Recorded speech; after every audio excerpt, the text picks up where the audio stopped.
Welcome back to Escapement and Watch. Falling Titan here. Hamilton. What have you done? A new chronograph with vintage charm. One of horology's more complex complications. What is your favorite complication? Let me know down in the comments. I have a feeling, a gut feeling, a lot of you are gonna pick the moon phase. Now, we're gonna look at this one and we're gonna compare it with the automatic side by side. I have both of them, but I've been wearing this one for a bit and it's a stunner. Look at this.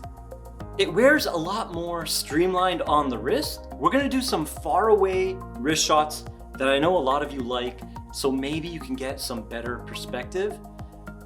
The numbers, when we look at them, they're gonna be very similar, but the on-wrist presence is a little bit different and it tells a different story. This one's an interesting comparison. Let's check it out.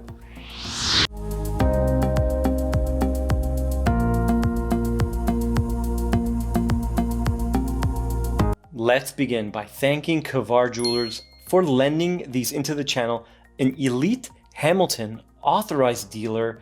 These are all for sale right now. You can buy all of them by emailing me in the description and I'll give you instructions. Introducing the Hamilton Intra-Matic Mechanical Chronograph by Compax.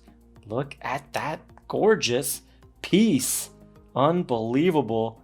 I'm a big fan of the Hamilton Intra-Matic line, and this latest edition, while looking similar to the old one, this new one has some subtle but dramatic differences, and we're gonna go through that today. But first, look at that case shape. Those beautiful angular sharp lugs are a thing of beauty. They taper downward very nicely.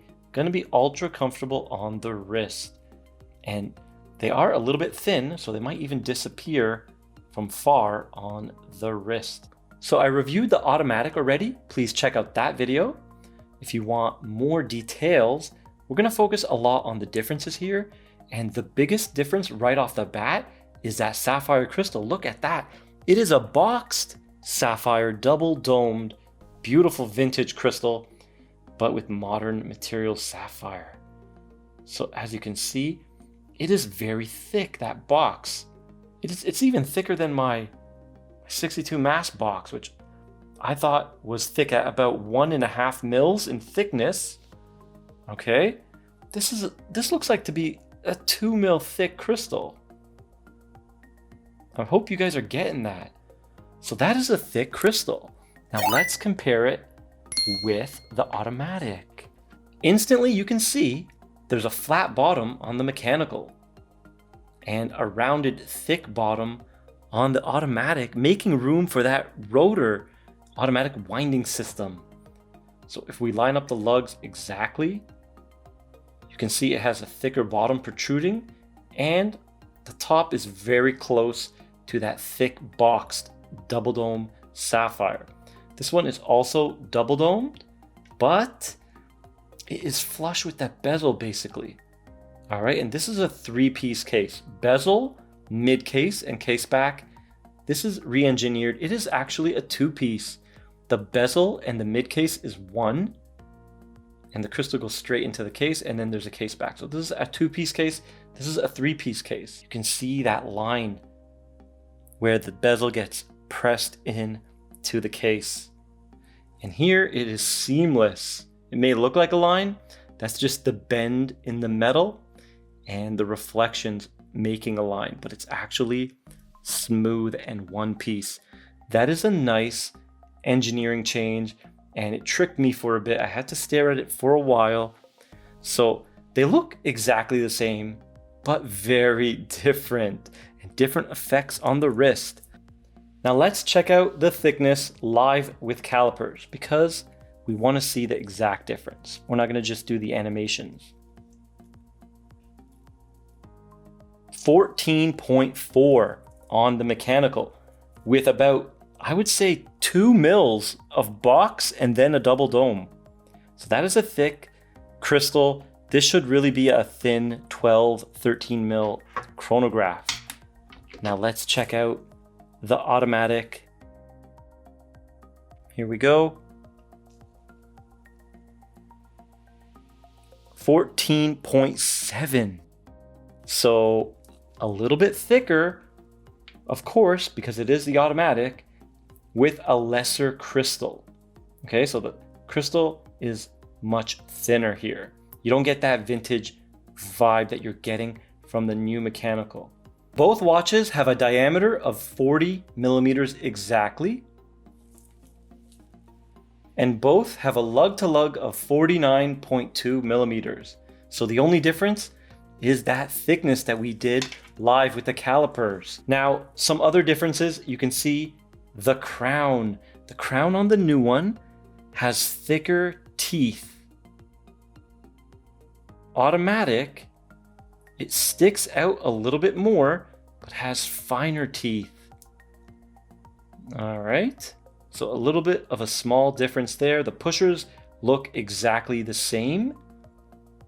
And of course, the mechanical is a no date and the automatic is a date.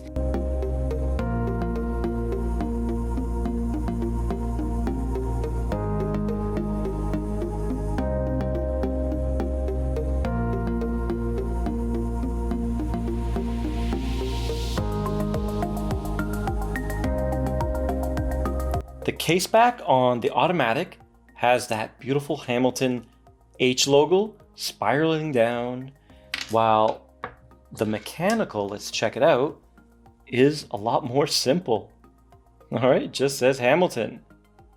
Okay, and 100-meter water resist, both of them 100. Very nice. This is ultra high polished and gonna be a scratch magnet. Now the dial and hands, they have the same layout. Baton stick hands, baton indices, faceted, and it catches the light beautifully right there. Very nice.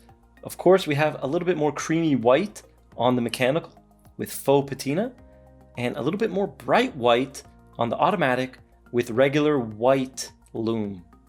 Okay, and we have a 30-minute subdial at 3 o'clock, and at 9 o'clock we have the running seconds. This one comes on that beautiful calfskin leather. Hamilton does leather great, 20 mil straps.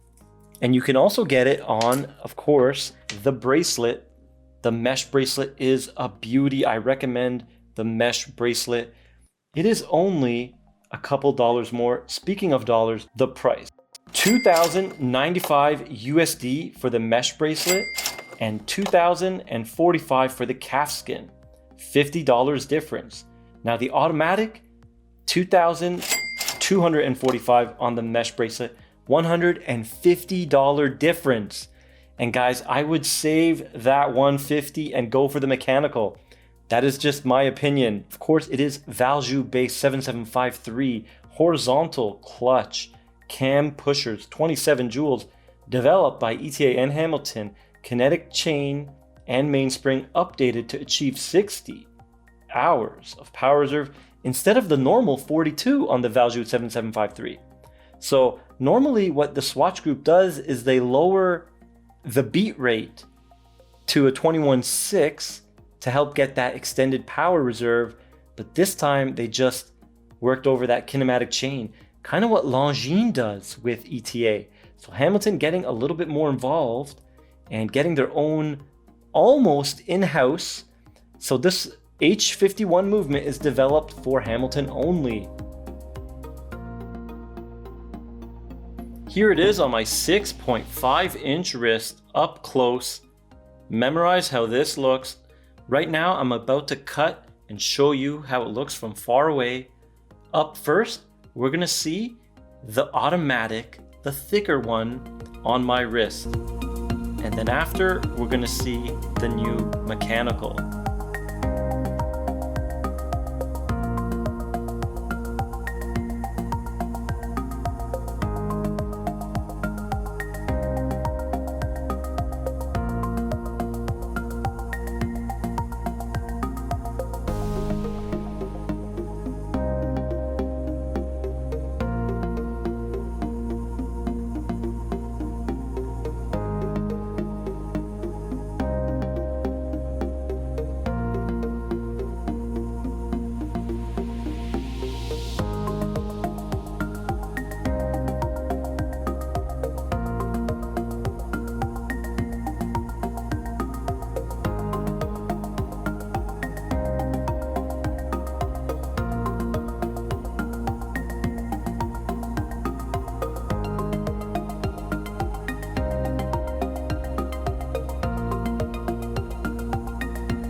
Let's check out the weight. First on the automatic, 94 grams.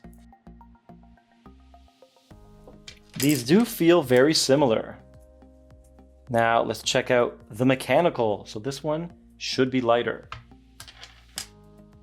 but it does have that bigger sapphire. Yep, 92 grams. So only 2 grams difference between them. Very little, but remember guys, glass is heavy. Have you ever had a heavy mirror in your house? And this one does have a piece of heavy glass compared to the thin one on the auto. Check it out on the Timegrapher.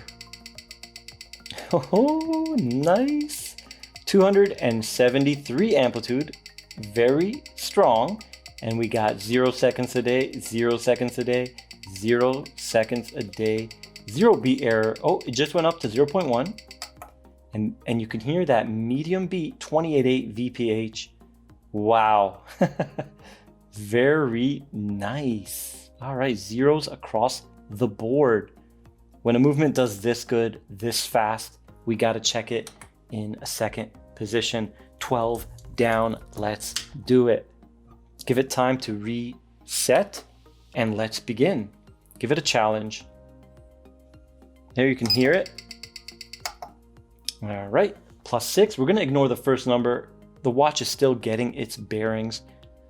Now the amplitude did dip, which is absolutely normal. 249.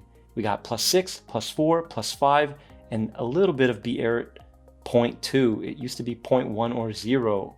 +5. All right, now down to +4. We're gonna do 3 more rounds. So we got 0, dial up, and it looks to be we're gonna get +4. 12 down. On the wrist, we're gonna probably get an average, +2 seconds a day, I would say. Oh, +3, so a little bit better than that.